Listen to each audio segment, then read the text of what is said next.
to be honest, this is probably going to be and I'm going to say this at this table, the most pro-black president that we've had in our lifetime. So had that asked me, I would have said, before you praise this president for being pro-black, before you praise this president for caring about ethnic communities and marginalized populations, do your homework. Well, some of y'all didn't do your homework. They didn't do their homework. So let me tell you just a little bit of research, not just him personally, but also some of his policies. Perhaps before they went and sat at this table, they should have done their homework. Because if they had done their homework, they would have known that President Trump has ramped up mass incarceration by instructing Attorney General Jeff Sessions to revitalize the war on drugs. They would have known that of the 87 picks for federal judges, 85 have been white and just one has been black and one has been Hispanic. They would have known that President Trump supported the Department of Justice engaging in unlawful voter purges, making it difficult for blacks to go and vote. They would have known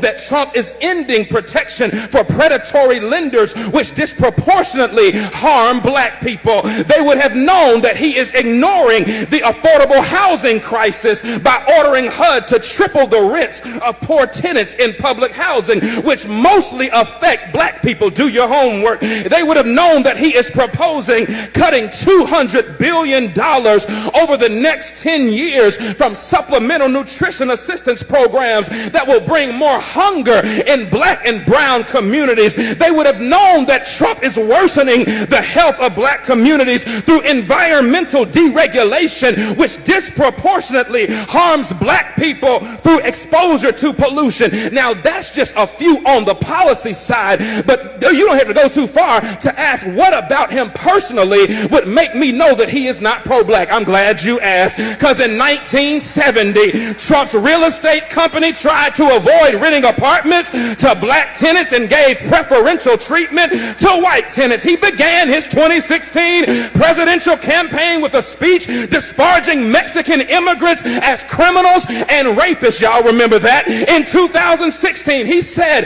of people of color, you are living in poverty, your schools are no good, you have no jobs. Hold on, I'm a product of HBCU and I'm a product of black school systems and black teachers. Don't you ever tell me that my black schools are... Hold on, I ain't done. He says you have no jobs, so what do you have to lose from electing me? In 2017, Trump said 15,000 recent immigrants from Haiti all have AIDS, and 40,000 Nigerians once seeing the United States would want to go back to their huts in Africa. He spent years suggesting that the nation's first black president was not a citizen of these United States. He called Puerto Ricans who's criticized his administration's response to Hurricane Maria. He called them politically motivated ingrates.